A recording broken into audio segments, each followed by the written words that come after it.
So this is paraphrasing a philosopher of education for whom I have a great deal of respect, John Dewey. I think his contribution was way before his time, and I think he's really relevant to what we understand about children's learning now. And I wanted to point out that education is for life, it's not a preparation for life. This is really particularly important in early childhood education, in my view, because it's characterized so often in terms of what it precedes. It's preschool, it's preparation for school, it's something we do before the real thing happens.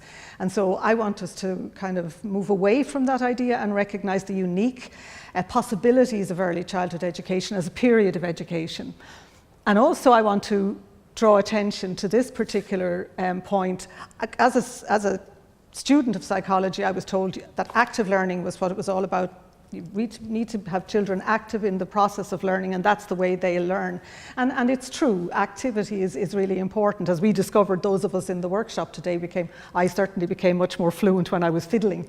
But it's actually not the experience in and of itself at all, it's the reflection, the ability to reflect on it. And that brings me to the second important point about early childhood education.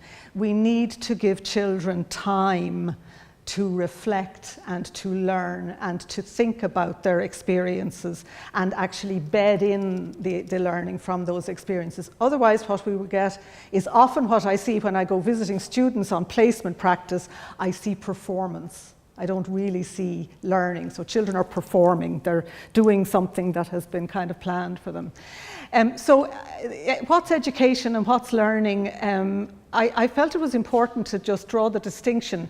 And in fact, increasingly, I think those of us working in early childhood education and advocating for it in Ireland specifically, but elsewhere also, I think maybe talking about early childhood education is not as useful as talking about early learning. And I wonder about changing the narrative a little bit towards talking about services for children and their early learning rather than early childhood education as we talk about it. And research suggests that we're learning before we're even born. I remember when I was a student many years ago in the 70s, we learned about the work of an experimental psychologist. I think he was a psychologist, he may have been a doctor, Spelt was his name, who created situations that caused the fetus in the womb to respond to sound. It was planned, which he argued was learning. But more recent work shows us that prenatal exposure to music and sounds does carry through into the newborn period, which suggests a simple form of learning, really from very early on. Recognizing early childhood education as education is challenging, but it is recognized, and sometimes I use this information to draw people's attention to the educative kind of period that is early childhood education. And the International Classification of Education identifies the period 0 to 6, or compulsory school age, 6/8, as the first stage of education. And therefore, early childhood education settings are educational settings providing the opportunity for both formal and informal learning. Now, all of that will make sense to people, but somehow it's been my experience that it fails to hit into policy making in many instances and into supporting people who are providing early childhood education to provide that rich potential. We talk about how you put $1 in now, you'll get $17 out. It's really the important period. Children are natural learners, get them young and they'll move along very well. But it isn't just providing early education, it's the quality of that matters most. And so I've been trying to think of a way of capturing the unique feature of early childhood education in a visual. Now, I'm not awfully good at visuals. I'm good at visuals at this level, but not transposing them onto PowerPoint slides. And it sort of lost a little bit in translation when my daughter, who lives in Edinburgh, got her boyfriend, who lives in Melbourne, to make this slide. Okay, so this is a collaborative effort. And what I've done here is I've taken this issue about formal and informal settings for learning and drawn it out to point to the integrated and holistic nature of early learning, which happens formally and informally in either homes or early childhood settings. And it's green because it is a mix of the formal education children get in primary school and the informal learning and education that they can get in outside of school. So it is significantly, it looks in colour, in what it is, significantly different from primary education. And I hope that in that way, maybe people can appreciate this enormous potential that exists in those services that children spend sometimes just 3 hours a day and sometimes a full day. I have a rights perspective. I look at children as rights holders. Fortunately now in Ireland our constitution names children as actual holders of rights as well. And when we think of them in this way, we think of children who are strong, active, engaged, really part of the process of their learning, fellow citizens. And we need to start thinking about them in that way. What can they do as opposed to what are they not able to do? And to some extent Piaget, who I think contributed enormously to our understanding of children's development and learning, was maybe misconstrued a little bit because he often characterized it in terms of what young children can't do. So the pre-operational child is not able to do this, that and the other. So we need to rethink and look at what children can do even from a very early age and provide learning opportunities for children and rich environments where they can experience opportunities to learn. And now I'm putting on this little bit of a video, I think, and see if it'll work. I have the permission of this 1-year-old child, insofar as one can get permission from this 1-year-old child to show this video. And am I ready? Yeah, that should work. Okay. And, but I have permission from her parents as well. What I want you to look at really here is just how capable a 1-year-old is. I want you to look at, there's a pause at one stage where she picks up a piece of something from the carpet. You won't see the first time, but you'll see the second time, and look at her fine motor activity as well. So let's see if it'll work now. Of course, it mightn't work, but we'll see.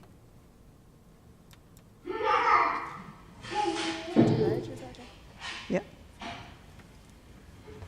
She's picking up something there.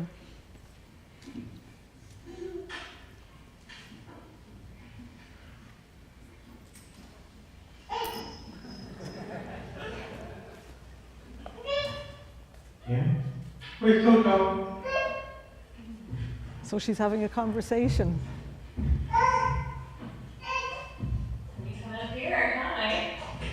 And she's protected from behind, and she knows.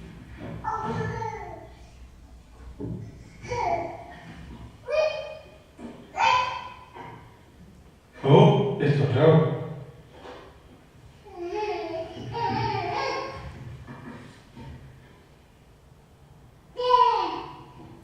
We're so low. And then she gets distracted. Okay. I've watched her grow for the last year and have kept a kind of records of her development. And even though I talk a lot about how capable children are, it's salutary to just remember what a 1-year-old looks like, what size they are, and how much is going on. You see her physical development and her now able to go up the stairs. You see her dexterity and her language is developing, and her communication skills are certainly happening. So we can see all those and we know about all that, but there's an awful lot happening here where we can't see. It's not easy to see what's happening in terms of early brain development, and early learning is influencing that. Early experiences are influencing that. So children, we know, are active, and it's difficult to see. But just looking briefly at brain development, and I think we need to be careful about, we know nothing really about the brain and its relationship to the mind and to learning. But we're increasingly describing what happens by looking closely at the brain using MRI and so forth. So we can say with some certainty that they're built up over time. There's refining strengths and some weaken off. Children learn to focus in and strengthen up certain areas depending on their cultural experiences, their linguistic experiences. The brain's capacity for change decreases with age. The interactive influences, genes and experience. When I was in college, it was a thing of nature versus nurture. You know, how much of intelligence is nature, how much is nurture, and so forth. Now I think there's a much greater understanding of the interactive influences. So what a child brings to learning is really important to how you then facilitate their learning in early childhood. And cognitive, emotional, and social capacities are inextricably intertwined, particularly in the early years, but throughout the life course as well. So one of the challenges we have, and this came up a little bit today earlier, is what does the 21st century child need in terms of learning? May is 1 year old now. What skills and knowledge is she going to need to be a functioning, successful adult in 20 years' time? We can't really tell. But it does appear as if we can say that she's going to need to be adaptable. She's going to be able to see where opportunities arise, modify her views with new knowledge, be willing to change.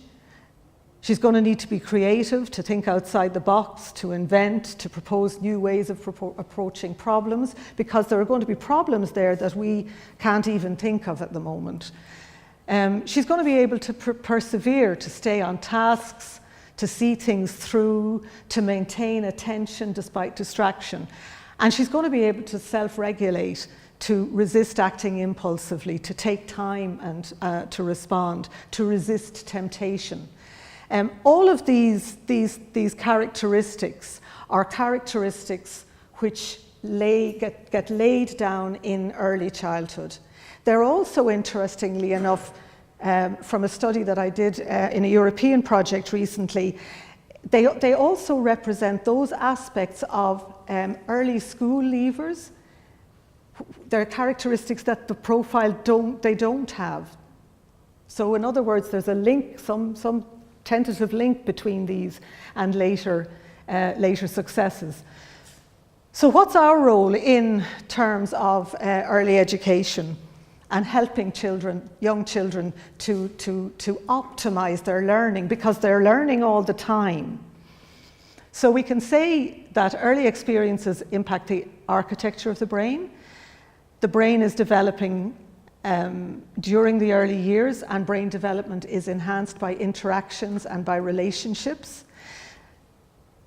The early experiences influence the strength or fragility of the foundations of learning, and they facilitate the development of these executive functions, these management of our behavior, self-regulation and self-control that happen later on in life.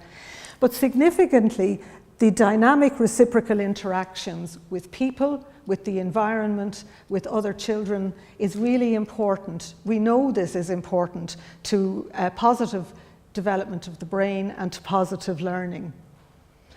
Reflection is also important. Feedback and the way in which adults feedback successes and assist in errors and guide learning is important. It strengthens the connectivity of the brain and brain development. And also, it gives children a sense of their own worth. Are we important or not? Now, research in early education shows that a lot of the language of early education is managerial or is kind of phatic. It's just making communications but not actually engaged. So it is about, that's great, well done, I'll be with you in a minute. If you just sit there and maybe John would like to share with Mary. It's that kind of language. But actually we need, and this is where the time comes in, it's much more valuable to take time to really engage in conversation with children and assist them in engaging in conversation than simply bat off them in terms of language every now and then. To flourish, and really to develop positively and learn well, children need to be relaxed and they need to be supported. And I'm very concerned at the moment that in early educational environments in Ireland, certainly for a variety of reasons which are far too many to go into right now, those environments are really quite stressed. I think people providing early childhood education are under a lot of pressure to do a lot of things other than provide for the children that are in their settings. And they're valued at a much lower level. They're paid less and generally valued less. And that really angers me, because it is really necessary that people providing the services for young children are comfortable in themselves and have the time and are relaxed to be with children in these environments. So we need to create a situation where these environments are calm. We need to have some level of challenge, some level of stress, but it has to be positive, not toxic stress. So just to strengthen this point, because it's really central to quality, relationships and interactions matter. They need to happen in calm and in reflective mode. The everyday experiences are important, everyday interactions, these moments, not flitting, but meaningful moments, seem to be the engines of development. This is a Bronfenbrenner reference, the proximal processes. And I think it's important that we don't underestimate the value of the ordinary. It isn't important to have lots of money to buy lots of equipment, or to go lots of places, or to bring in lots of new things. The ordinary is really very powerful, and in the ordinary you create content with children for early childhood education. It's not a content-free zone, early childhood education, but unlike primary education, there isn't a prescribed curriculum of knowledge to transfer. It's actually content is created in early education. The quality of the interactions are important, and the adult plays an important role. Attuned and engaged relationships facilitate the well-being of children. And research shows us again and again and again about this. Some lovely work from the UK, the EPI project, Effective Preschool, Effective? Oh Lord, I've forgotten what EPI stands for. But the EPPE research, which has followed children from early years now right up into secondary school, a very large proportion of children across a wide variety of early years settings. And they come back to this issue of engaged relationships, and what Iram Blatchford or Iram Siraj talks about is sustained shared thinking with the children, close engagement with the children, and sharing that learning space with them in interactions, and creating opportunities for that space between children, peer engagement.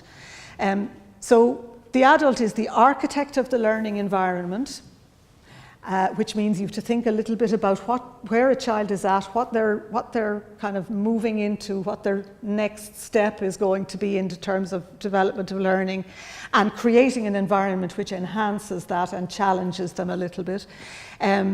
We're the conduit for how they realise their potential. This is the feedback loop that we provide, but also the opportunities that we provide, and the encouragement that we provide, and the time that we provide. And children are active participants in the process, and they're respected partners in learning. Now, I put partners in inverted commas because I have some difficulty with this idea of partnering with children as equal learners, because that's not true. I mean, they have a lot to learn and we have a lot more experience, and we give them a lot. But respectful relationship with them as partners in this learning process is valuable. I worry a little bit about terms like co-construction of knowledge as well, because actually there's no doubt the adult has the upper hand. I think maybe shared construction is a useful way of thinking about it. But certainly in my view, and I've written of it elsewhere, I think the role of the early years profession in terms of facilitating children's development and learning is one of high response, being attuned and engaged and responding, but low intervention, little bit of stand back and let children engage, let children have the time to explore, to inquire, to play, and through that to learn. And these are central components of what I've called a nurturing pedagogy. I developed this concept of a nurturing pedagogy to try and counteract the difficulty that people seem to have with recognizing the educative value of care. Care carries with it, I think, an unfortunate baggage, a historical kind of connection with minding or custodial kind of a frame. And so I felt it was important to try and move away from that term. So actually I wanted to change the language of early childhood completely. As you can see, I want us to talk about early learning and I want us to talk about nurturing. But just to give you briefly what I've talked about is this idea of nurture. It was a word that was used by the Macmillan sisters, by Froebel, by a lot of earlier thinkers in relation to early childhood education. It conveys a much more engaged level of interaction, I think, than care does. It sees care and education as both intertwined in itself by that activeness. And it values the educative nature of care while recognizing the caring element of education. And so it has a unique kind of space in early childhood. This is a quote by somebody who I don't often quote because I don't always agree with Penelope Leach and what she writes. However, this is a quote that I do like. For a small child, there is no division between play and learning, between things he or she does just for fun and things that are educational. It's up to us to see the possibilities of that. The child learns while living, and any part of living that is enjoyable is also play. And so for the next, do I have another few minutes? How many? About 5? Oh, I have about 10 minutes. Okay, so this is great. I want to talk about play. And if I can locate what I'm going to be saying in what I've said before about calm environments, about time, opportunity, encouragement, and feedback, giving children the opportunity. So children's play, if you watch it, reveals a great deal about their learning. But I want to give you, because I have some time, I want to give you an aside on this. Sometimes you have to wait a while before you see what it is the child can really show you in play.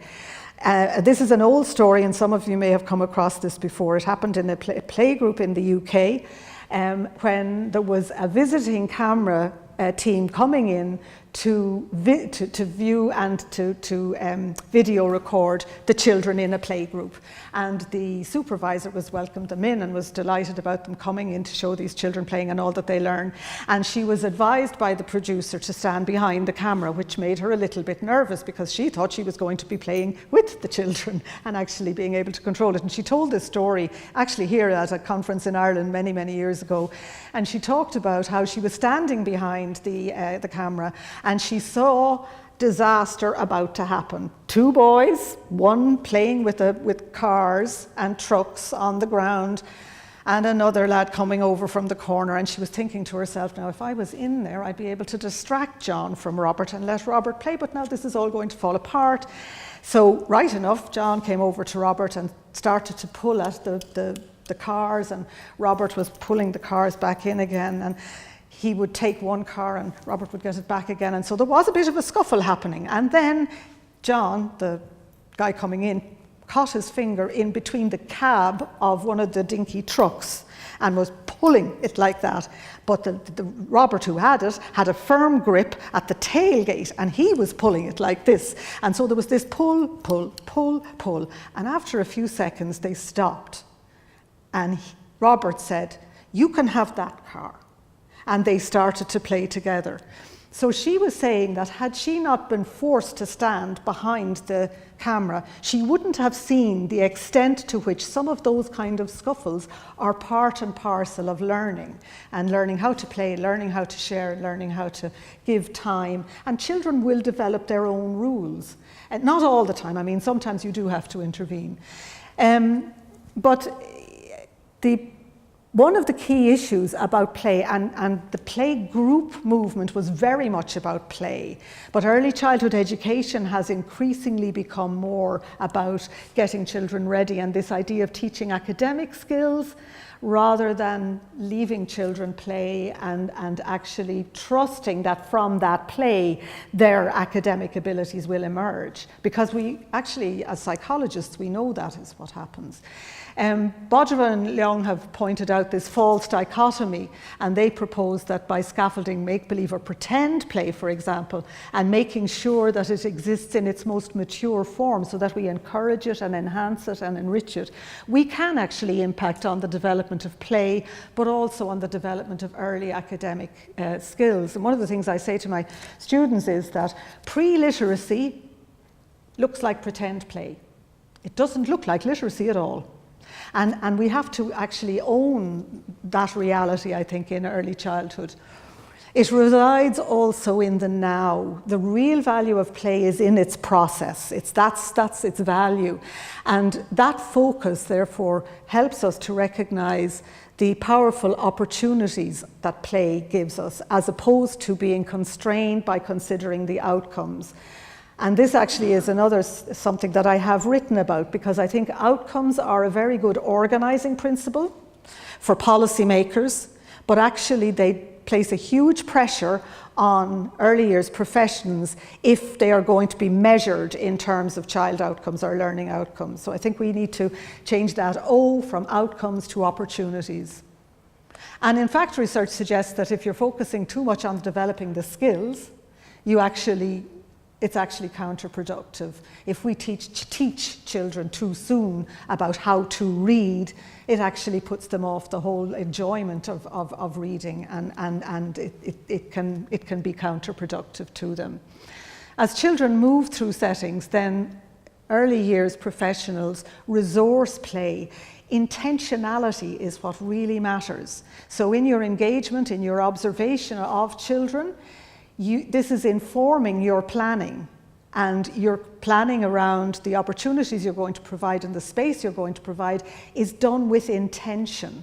And so I think this idea of intentional pedagogical play is a really important idea, and that's what makes it unique from primary school teaching.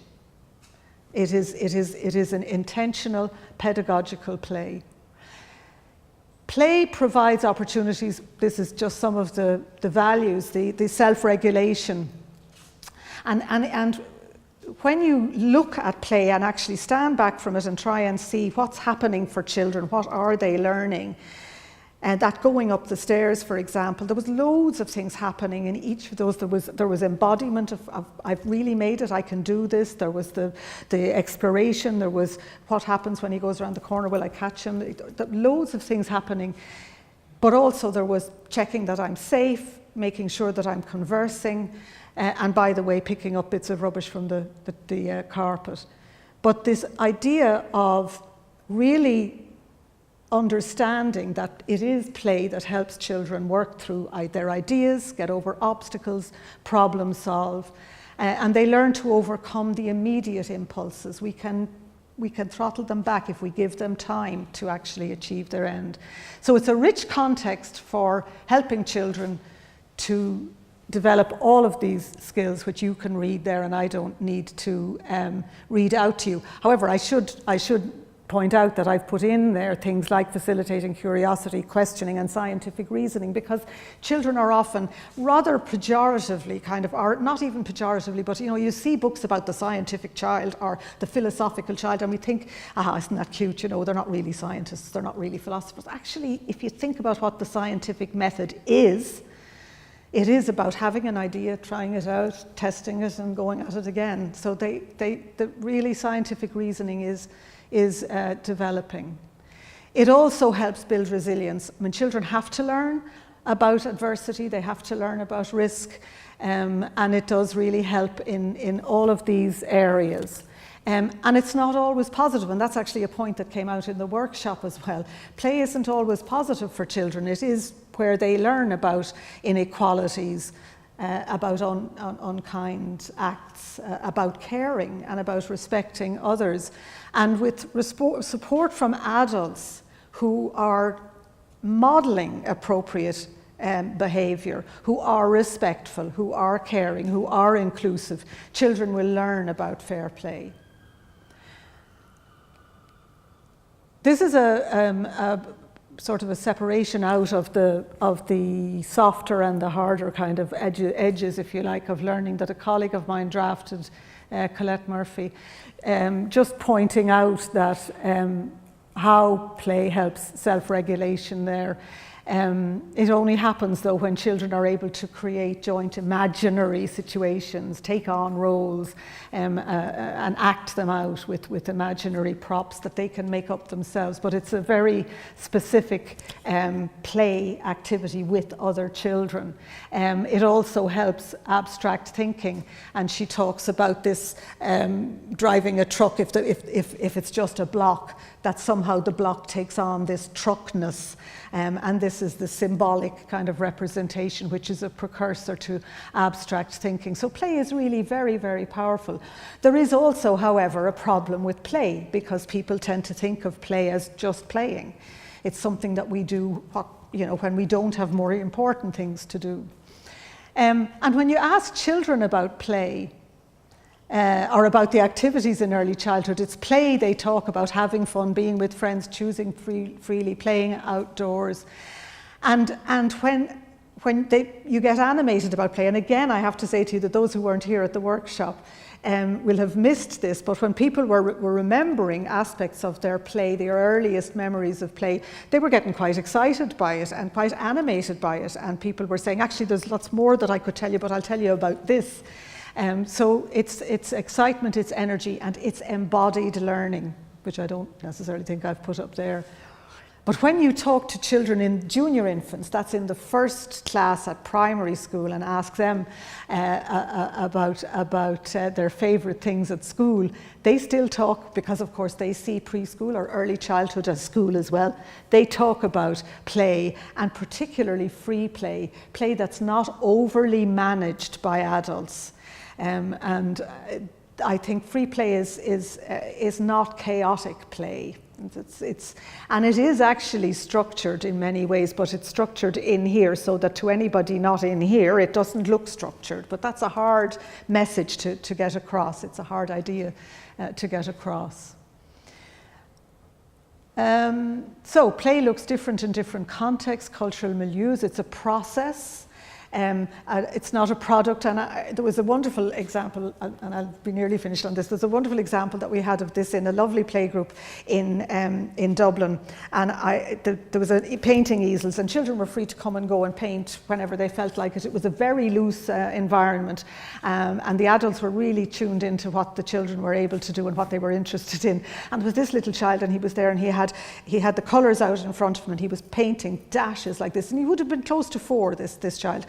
And I was in observing a student, but one of the early years staff was there, and she was saying to me, he always does this, he's painting fish. He's just got an aquarium at home and he's painting fish. So these fishes were coming, and then he stopped, and he stood back, and he put his paintbrush into blue, and she said, and he always does this real knowingly, and he went with the paintbrush and he slathered blue paint over everything, and so the fish disappeared completely. You just got this murky blue mess, and she said to me, that's the fish in the sea.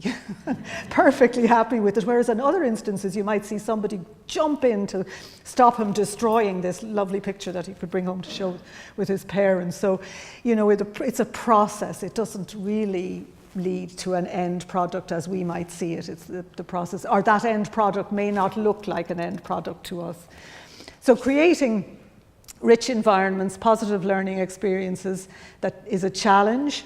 It's a challenge because it's this balance, to create this balance between meaningful play that is useful to children's learning and creating environments that enrich their learning whilst not becoming too managerial of children's play. It's a fine balance, and particularly when we are creating the content in the space between the child and the adult. that idea of creating content is quite frightening to people. It's actually easier to have content to teach than to be drawing on reservoirs that you might not have, because children may ask you questions that you don't know the answers to. But your reservoir and confidence is such that you will say, well, you know, I don't know that. I'll go away and find out what I can about that, and tomorrow we will do that. Or let's go to the book corner if we happen to have a book about that and see what the information is. You don't need to know everything, but you do need to know how to respond to these kind of opportunities. So play in early childhood is the process of learning made visible, and it is a core dimension, in my view, of education. Thank you very much.